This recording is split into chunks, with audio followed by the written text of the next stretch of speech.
Hey guys, what's up? Hylian Hero here, and I just finished Pikmin 4 yesterday, and I have got to talk about this game. So for those of you who've seen me on the channel for any period of time, especially like our direct predictions, our discussions, all that, Pikmin 4 is probably the game that I have been waiting the longest for. I became a Pikmin fan in 2016, so I definitely haven't had to wait the whole 10 years like a lot of the fan base has. But still, the 7-year wait between getting just addicted to the series with Pikmin 3 and then going back and playing 1 and 2 was such a long wait. Miyamoto telling us in 2015 it existed, it was almost done. That mostly turned out probably to be Hey Pikmin, so that was a little bit of a bummer. Regardless, years later, we're here. I got to play the game. I have 100%ed it, and I need to talk about it. So obviously with the hype I have, the game was 100% worth the wait. It's really, for me, it's a good balance between what Pikmin 1/3 were doing, as well as bringing back a lot of the Pikmin 2 mechanics that they got rid of going into 3. So like the biggest change going from 3 to 4 is that the day system's the same. It's kind of it feels a little bit longer than 3 was. Like, time doesn't move in the caves, so all that kind of stuff is just makes it a lot more casual. You don't have like a food meter or a certain amount of days to get all the ship parts like in past games. You basically are just let out, like you need to get these items, you need to get through these caves. There is a story, it's not super deep, but I never expect Pikmin stories to be that way. Basically, your goal is to search through all the worlds, get as much treasure or sparkling as you really want to do, at least get to the amount that you need to get to the next zone, and run through the story. I absolutely loved it. The worlds feel so much bigger than past Pikmin games. I believe this game is running on Unreal Engine compared to the standard engines they'd run, like they just make for Pikmin in the past, so the worlds feel bigger. They have this new camera system where you basically are kind of looking at their back rather than like just being from a top-down perspective in a way. That was really different. I'm not entirely sure how I felt about it at first. Like, when they announced that was going to be how it was going to play at the direct they revealed it in, I was pretty nervous. But once we started seeing trailers, all that stuff, I think it was a great choice. I really found it to be fantastic.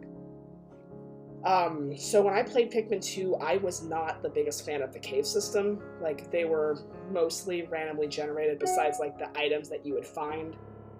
Wasn't for me. I wasn't a huge fan of doing combat in Pikmin 2, so they really weren't my favorite kind of thing, and with the amount that were in the game, it kind of felt like there wasn't much of an even split from where if you were like in caves versus exploring the surface. I think Pikmin 4 does a lot better job. I want to say there's somewhere in the 20s for the amount of unique caves, and none of them overstay their welcome, besides like 1 or 2 in the end game, so it makes sense. I'm not upset about that at all.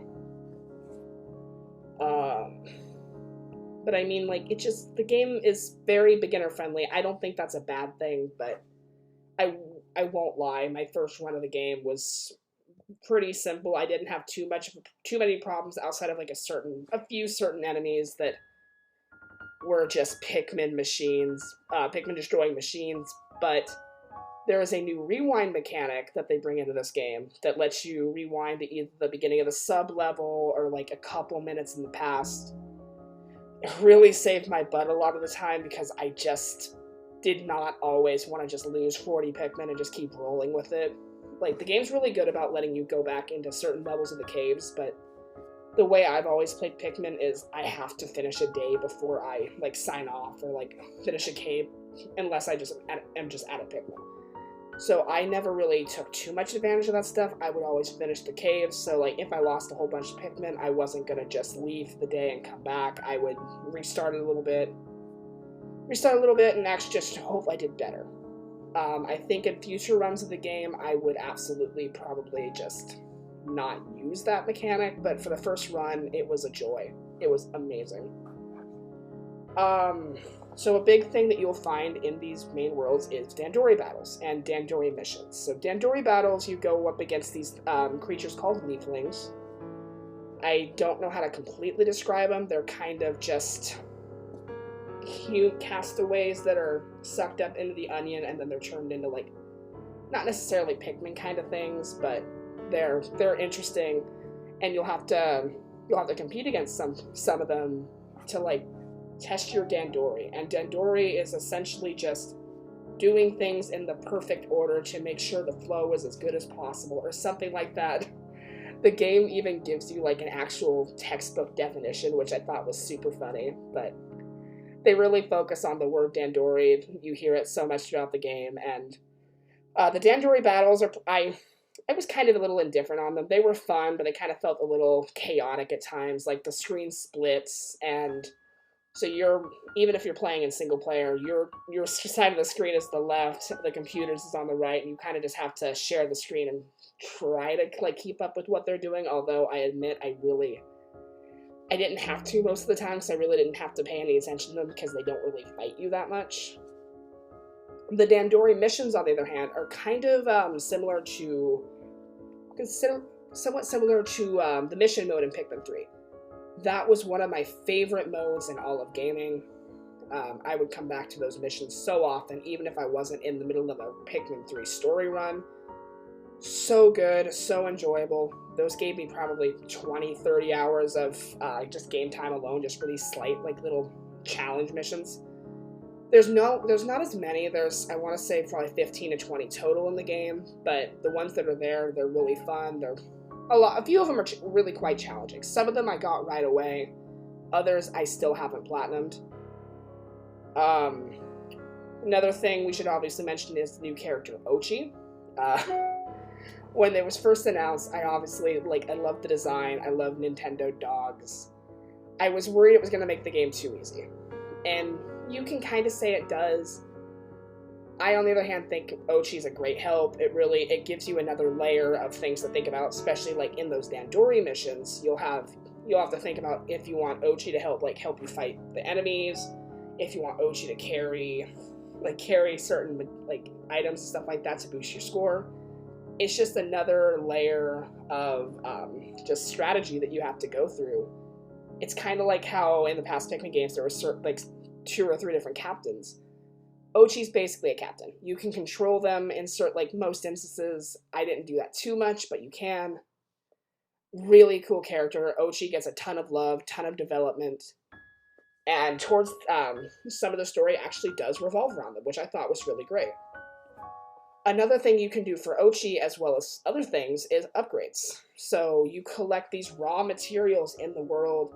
You get them for doing side quests and stuff like that. That's another thing. There's side quests in this game. There's actually, like, a complete hub world that you go to at the beginning of every day.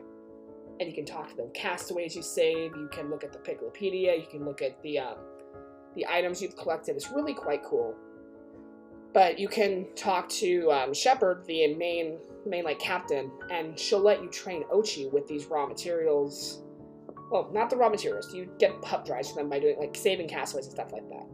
The raw materials, you talk to this character. I don't remember his name, but he runs a lab in the main world, and you can buy items.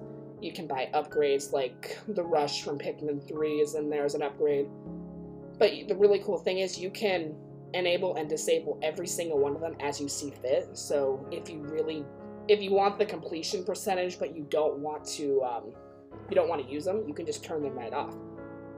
I think that's really cool. I think with all the items and stuff, it gets a bit too easy. I found myself really not using the items. Like, I don't think I even used half of the ones they offered me just because it felt too easy. So that's one thing. I think it makes it pretty user-friendly. It makes it pretty easy for newcomers to the series, which is a great thing, don't get me wrong. And I should have mentioned this earlier, it does get quite challenging towards the end. Like, the game does this weird thing where it's like, you feel like the game is over, but there's actually a whole second half that you really don't see until after the credits. So that was really a cool surprise, really great. Not going to spoil anything here, but if you think the game is over, it's not. Don't worry, there's a ton of content. I mean, I'm kind of running low on things to say. Like, Pikmin 4's music is great. I don't know if it's reaches the highs as past games does, but I quite like the tunes. The final boss music was chef's kiss. I mean, I kind of felt the same way with Tears of the Kingdom earlier in the year, so that's quite nice. And I was honestly expecting to have some frame rate or like just gameplay issues and bugs. I haven't ran into any. Like, the game's been pretty stable at 30 the entire time. Like I said earlier, it looks fantastic. I couldn't be happier with how this game turns out. Like, don't get me wrong, I kind of wish there was difficulty settings, like stuff like that. You can't have it all, I get it. I completely just didn't talk about the new Pikmin types. Ice Pikmin are really cool. They can freeze water, stuff like that. They can freeze enemies. If you freeze enemies and defeat them, you can't harvest their bodies and stuff. I hate how morbid that sounds, but it's true. You can't harvest their stuff at the Pikmin onions to get more Pikmin. So I kind of found Ice Pikmin as like kind of a crutch. Like, don't get me wrong, they're super helpful, they're great. That being said, they do have you can't make more Pikmin, so it does balance it a little bit, but I kind of felt like whenever I had Ice Pikmin in my party, it was just easy mode, so wasn't the biggest fan of that for myself. And the Glow Pikmin. So I completely didn't talk about the night battles. So to heal these leaflings, you go on these night expeditions. It's kind of like a tower defense mode. And there's 2 or 3 for every world, so there's a good bit of them. I want to say they're pretty easy, but I enjoyed them quite a lot. It was great. I don't want to talk too much about them because they're not really super deep, but once you get playing them, it's either going to be you like it or you just kind of feel indifferent on it. I don't really see a way that you won't enjoy it. But I think that's everything. Like, it took me just over 32 hours to 100% the story. I still have some other stuff I want to do. But I cannot recommend this game enough. If you're a first timer or a veteran, please pick up this game. Make sure we get Pikmin 5 in the next 5 years. And yeah, I think that's it. Thank you guys for watching, and if you haven't seen my Tears of the Kingdom review, make sure to check that out. I really worked hard on that one, and I will see you guys later. Bye.